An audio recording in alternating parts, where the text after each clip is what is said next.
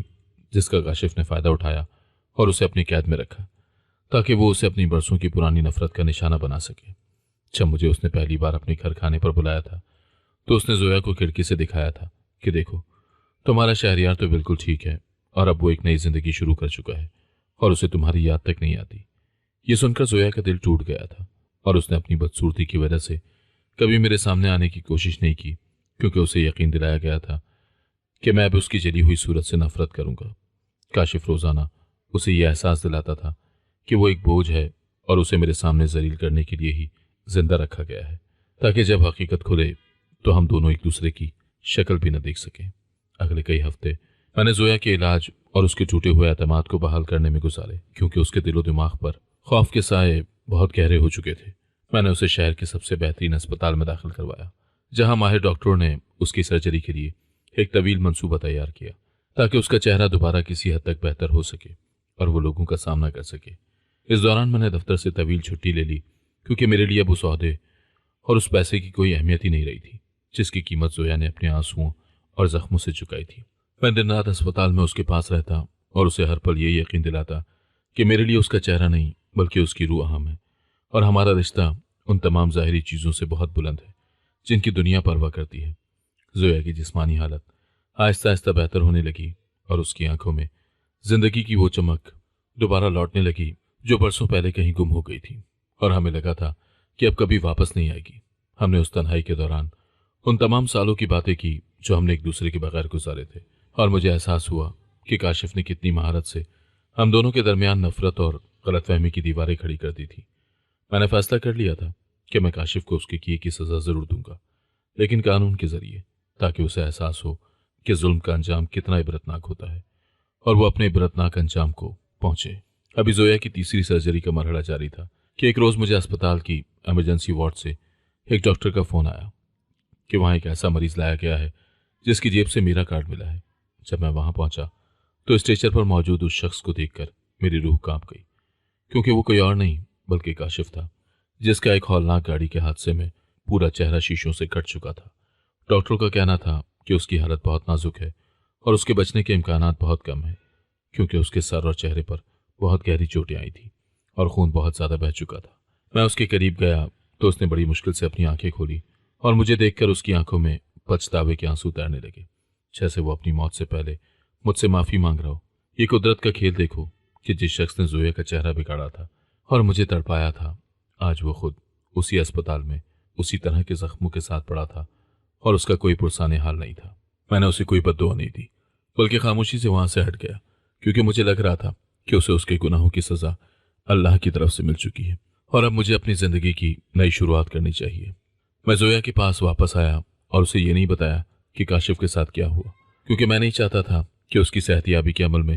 کوئی بھی تلخیات دوبارہ اسے پریشان کرے۔ کئی ماہ گزر گئے اور زویا کی تمام سرجریز کے کامیاب مراحل کے مکمل ہونے کے بعد اب وہ گھر واپس آ چکی تھی۔ اس کا چہرہ پہلے سے بہت بہتر اور نارمل ہو چکا تھا۔ ہم دونوں اب ایک نئی زندگی کے دہلیز پر کھڑے تھے جہاں ماضی کی تلخیوں کی کوئی جگہ نہیں تھی، لیکن کاشف کی دی ہوئی تکلیفیں ہمارے ذہنوں میں اب بھی کہیں نہ کہیں ایک سائے کی طرح موجود تھیں۔ میں نے اپنی کمپنی دوبارہ واپس جانے کا فیصلہ کیا، لیکن اس بار میرا رویہ اپنے ماتحتوں کے ساتھ پہلے سے بھی زیادہ نرم اور ہمدردانہ ہو گیا تھا، کیونکہ میں جان گیا تھا کہ حسد کسی بھی انسان کو کتنا اندھا اور سنگ دل بنا سکتا ہے۔ زویا اب گھر کی ذمہ داریاں سنبھال چکی تھی اور ہم اکثر شام کو بیٹھ کر اپنے ان پیاروں کے لیے دعا کرتے تھے جو اس ہولناک حادثے میں ہم سے بچھڑ گئے تھے۔ ہمیں مکمل یقین ہو چکا تھا کہ اللہ کی حکمت بہت بڑی ہے اور وہ ہر مشکل کے بعد آسانی ضرور پیدا کرتا ہے، چاہے اس کے لیے کتنا ہی طویل اور تکلیف دہ انتظار کیوں نہ کرنا پڑے۔ ہماری کہانی اب اپنے اس موڑ پر تھی جہاں صرف سکون